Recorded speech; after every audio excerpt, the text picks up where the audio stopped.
Kun sagantaa BBC Afaan Oromooti. Nu waliin tura.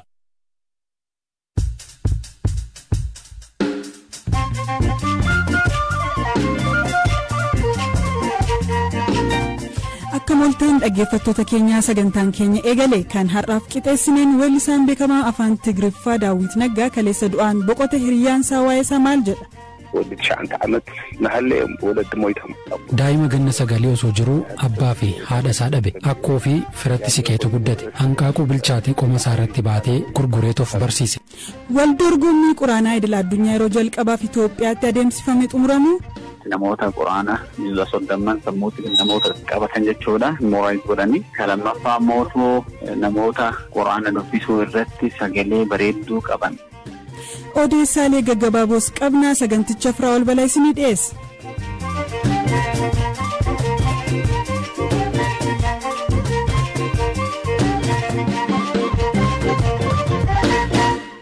Weellisaan afaan Tigree beekamaan Daawit Naggaa dilbata kaleessaa du'aan boqochuusaa maatiin BBC'tti himan.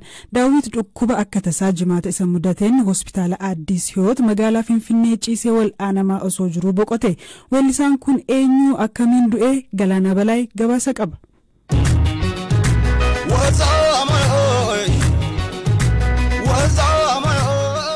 Wazaamay Daa'ammana Baabalaanii fi Hidiyaat Maqalee sirboota inni ittiin beekamu keessaati. Bara 2018 albama isaa jalqabaa mata duree Aksumaayit jedhuun hojjetee gabaaf dhiyeessee ture. Hiriyaan isaa Addis Waayila Sillaasee akkaataa du'a isaa akkana jedha. Guyyaa 3 dura ture hospitaala kan seene haati warraasaa nimooniyaadhaan hunjette. Nuti dilbata naannoo sa'a 11 erga kutaa dhibamtoota dhukkubnitti cime galchanii booda dhaqqabne. Haati warraasaa guyyoota 3f ciisee wal'aanamaa akka ture nimooniyaa akka jedhaniin garuu ammoo hammi sukkaaraasaa baay'ee ol ka'ee isa to'achuu irratti akka xiyyeeffatan hakimoonni itti himuu nutti himte. Erga ICU galee booda hakimoonni oksijiniin isaa gadi bu'aa jiraanuun jedhan ala teenyee eegaa turre. Booda qoricha ajajanii fi qoricha san barbaacha baane yoo deebinu boqachuusaa dhageenye. Hakimoonni kun waan mudatu akka ta'ee fi lubbuusaa oolchuuf yaalanis akka ittiin milkoofne nutti himan. Erga tasgabboofne booda mari'annee reeffisaa akka qoratamu murteessine. Reeffisaa dilbata halkan sa'a 7 irratti qorannoo fudhatamee har'a ganama sa'a 3tti bahe. Bu'aa qorannoo isaa ji'a tokko booda akka jedhaniin kan himu hiriyaan isaa kun sirni awwaalchaasaa boru ganama sa'aatii 2 irratti Finfinnee Bataskaana Kaatedraalii Sillaaseetti akka raawwatu himeera. Daawit ijoollummaarraa jaalala muuziqaa qabaachaa akka turee fi abjuu isaa milkeessuuf bu'aa bayii hedduu keessa akka darbe hiriyaan isaa kun ni hima.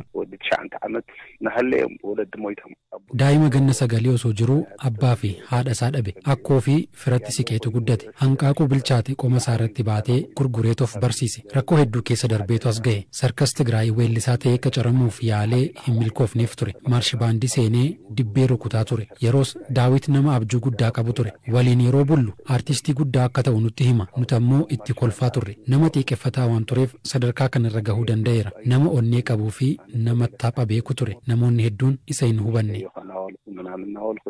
Daawit Naggaa gaa'ela dhaabbachuun mucaa tokko godhatee ture. Hojiin muuziqaa isaa kan dhumaa Ajjookii Tigraay ture.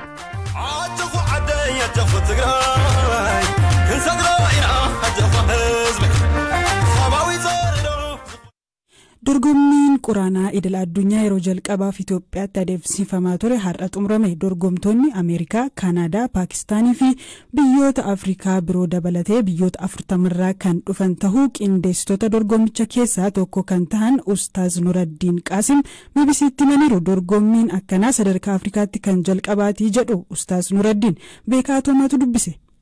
Dorgommiin quraanaa kan idil addunyaa kuni biyya keenyatti yeroo jalqabaate waan qophaa'ee for first time garuu biyyoota biraa irratti immoo yeroo tureera jechuun fakkeenya biyya Saawudi Arabiyaa, biyya Dubaay, biyyoota akka Ameerikaallee biyyoota gurguddoo jedhamu keessattuu baay'inaan jira. Garuu Afrikaa keessatti sadarkaa kanatti haala amma akkaataa nuti affamatti qopheessine sadarkaa istaadoomii manni yaa'ee sagantaan kun adeemsifamu irratti maybe Afrikaa irratti Tanzania so hojjetaara. Tanzania immoo leevilii sadarkaa Afrikaa qofa kennamu internationalidha. Kanaafuu akka jalqabaate jechuun danda'ama akkuma Afrikaatti iyyuu. Mee dorgommichi maal qaba? Maal irrattidha kan dorgomanii ammoo warri dorgommii kana irratti hirmaatanii namoota akkamiiti? Wal dorgommiin isaa aynata sadi qaba. Tokkoffaan kan quraana qomatti qabataniitiin kan memoraayiz godhanii sammuutti namoota quraana 30 sammuutti namoota qabatan jechuudha. Memoraayiz godhanii kun kompetishiniin yookaan mootu wal dorgommiin jidduu kanaa jirti. Kan lammaffaa mootu namoota quraana dubbisuu irratti sagalee bareedduu qaban akkasumas hafuurri isaanii osoo hin jettin daqiiqaa jechuun yeroo dheeraadhaaf daqiiqaa tokko immoo danda'a qara'uu kan dubbisuu danda'an jechuudha. Sagalee bareedaan dorgommii akkasii quraan dubbisuu jechuudha. Tilaawaa jedhama. Kan lammaffaa kan sadaffaadha kan azaanati. Azaana akkamitti akka azaanamu azaana sagalee bareedaa sagalee nama bareedduun azaana godhu kompetishinii yookaan wal dorgommii aynata kanaan turecha aynata sadii. Hirmaattonni gaa namoota kan quraanaa sammuutti memoraayiz godhan namoota umriin isaanii waggaa 25 gadi ta'edha. Kan immootu tilaawaa kan jennu kan sagalee bareeda qabaatu sun immoo umriin isaa nama waggaa 50 gadiiti. Kan azaanaa immoo umriin limiteeshinii hin qabu. Kanaafuu kun kana fakkaata. Namoonni immootu amma irra hirmaachifne nama dhiiraati. Dubara fuulduratti waan itti deemu ta'a. Kanaaf amma kan dhiiratu kan sagantaan kan ture kan dhiiraati. Kanaafuu gabaabatti kan fakkaata. Warri injifatanuu namooti injifatanii eenyudha? Marsaa tokkoffaa jalqabnee irra waggaa itti aanus akkasuma waggaadhaan kan itti fufuta jechuudha inshaallah. Warroonni injifatanii mootu kan tokkoffaa bahe quraanaa juzu 30 warri memoraayiz godhan badhaasa almost doolaara 10,000dha. Kan lammaffaa immoo almost doolaara 6,000 approximately birrii kennan mootu kan tokkoffaa miliyoona tokko kan lammaffaa 500 kan sadaffaa 300 jechuudha. Dorgomtoonni biyyoota adda addaa irraa tokkoffaa bahee Ordonii yookaan Joordaan irraa kan lammaffaa bahee Yemen irraa kan sadaffaa bahee Suudaan irraa jechuudha kan wal dorgommii quraana kanarratti. Mee gaafa wal dorgommii kana qopheessitanii galmi keessan yookiin ammoo kaayyoon keessan maalidha wanti isin milkeessuu barbaaddan? Kaayyoon sagantaa kana guddaan isaa maalidha? Tokkoffaa namoonni quraana kanatti qaroo barbaadan kun akka quraana qaroo danda'an gara quraanatti kakaasuudha. Namni akka quraan dubbisuu haffasuus motiveet gochuudha jechuudha. Inni lammaffaan mootu namoota wal dorgommiin kun biyyoota adda addaa irraa namni dhufa. Kan fakkeenyaaf ammaa kun biyya Ameerikaa irraa, Paakistaan, Ruusiyaa, Baangilaadesh akkasumas Hindii irraa biyyoota adda addaa irraa Saawuz Afrikaa maal kana almost biyyoota gara 56 caalaadha. Garuu kan amma practically direct participate godhan biyya 40 caalaadha. Kanaaf biyyoota kanarra namoonni yoo dhufan qabeenya biyya keenya qabdu immoo natural resources haa ta'u waa'ee tourismiitiin waa'ee investmentiitiin waa'ee development adda addaa namoonni amma dhufan kun yeroo dhufan kana waa hedduu qo'atu waa hedduu ilaalu. Kanaaf biyya keenya mootu develop investmentii akka taatu akkasumas tuuriidhaaf turistoota attract akka gootu akka taate natural resources biyya qabdu akka taate relatively biyya security relatively gaarii taate jechuun waan danda'amu kan mogaa practically mul'isuuti. Akkasumas mootu qalbii alama ummata biyya idil addunyaa kana gara biyyattii teennaa sassaabuudha jechuudha. Irra guddaan kan caalaan irraa fudhatu almost ji'a afur practically baay'ee tokko birii godhu hojii kanarra turre. Kanaafuu kaayyoon guddaan isaa namoonni quraana qaroo barbaadan yookaan memoraayiz godhuu barbaadan akka motiveet ta'an gongooftu. Kabiraan mootu biyyoota alaa akkuma reefu wanti investmentii fi waan kanaaf irra ba'uun gara biyya keenyaa akka qalbii isaanii harkisuudha jechuudha. Waggaanii amma waggaa itti aanus Itoophiyaadhuma keessatti qophaa'amu dorgommiin kun bakka biraatti qophaa'amu akkami? Waggaa itti aanus egaa amma already waan jalqabneef keenya waggaan goona kan Itoophiyaadha jechuudha. Kanaaf waggaa dhufus itti deemna. Kanaafuu waggaa dhufus biyya keenyatti qophaa'aa jenneetiin expect goona.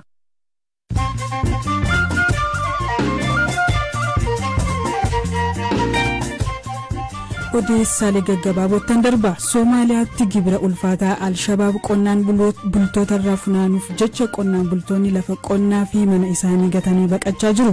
Hongee biyyattii mudate dandamachiisuuf pirezidaantii Somaaliyaa haarawaan kan mudaman Abdushakur Warsaame hongeetti dabalataan qonnaan bultoonni gibira Al-Shabaab kaffalchiisu baqataa jiru jedhan. Lammiileen biyyattii miliyoona 7 ta'an hongeen kan miidhaman yoo ta'u 250 kan ta'an beelaaf saaxilamuu akka danda'an himaniiru. waa'ee nabiyyuu Muhammad ilaalchisee yaadni sirrii hin taane kennameera jedhamuun mormii uumame hordofuun humnoota nageenyaa Indiyaa manneen hordoftoota Islaamaa bebbeekamoo hedduu diigan erga hooggantoonni miseensa paartiilee BJP Indiyaa bulchu lama yaada farra Islaamaa kennaniin booda torban darbe keessa Islaamonni biyyattii mormii dhageessisaa turan. Naayijeeriyaatti hidhattoonni namoota 29 cidhaa galanii butuu isaanii poolisiin biyyattii beeksise. Taateen kun kan raawwate kaaba lixa biyyattiitti kan argamtu naannoo Zamaafraa jedhamtuttidha. Ajjechaa fi beenyaa gaafachuuf jecha saamtota hidhataniin butamuu dabalatee rakkoo nageenyaa biyyattii keessatti aadaa ta'aa dhufe furuuf dadhabuu isaanii aangoonni Naayijeeriyaa mormiin isaan mudataa jira. Raashiyaan kilaastara boombii 9N210 jedhamu fayyadamuun kaaba baha Yukireenitti namoota nagaa dhibbaan lakkaa'aman ajjeesuu ragaa qabatamaa argadheeraa jedha Amnesty International. BBC naannoo magaalaa Kaarkivitti qabatamaan meeshaan waraanaa addunyaa irratti dhorkame kun faayidaarra ooluu ragaa argatullee Raashiyaan meeshaalee waraanaa kana fayyadamuu ni waakkatti.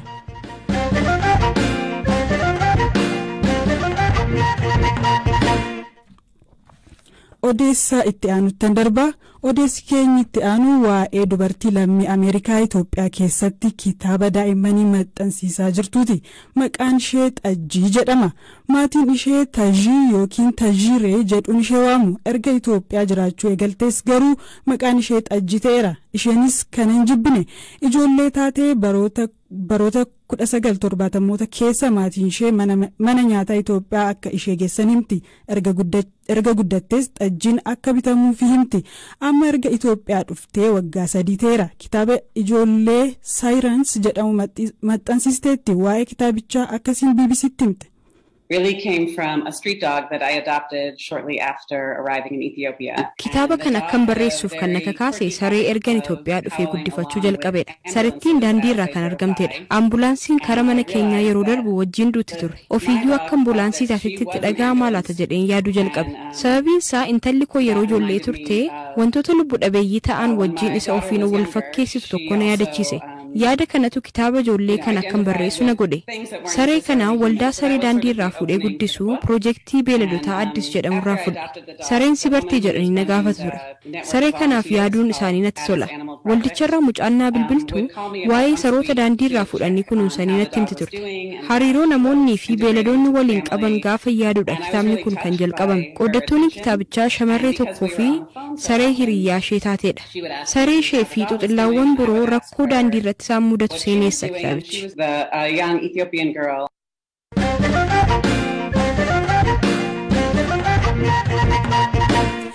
Xumurarratti dorgommii fiigicha namaa fi fardeen gidduutti UK Manchesteritti godhame irratti namni injifate.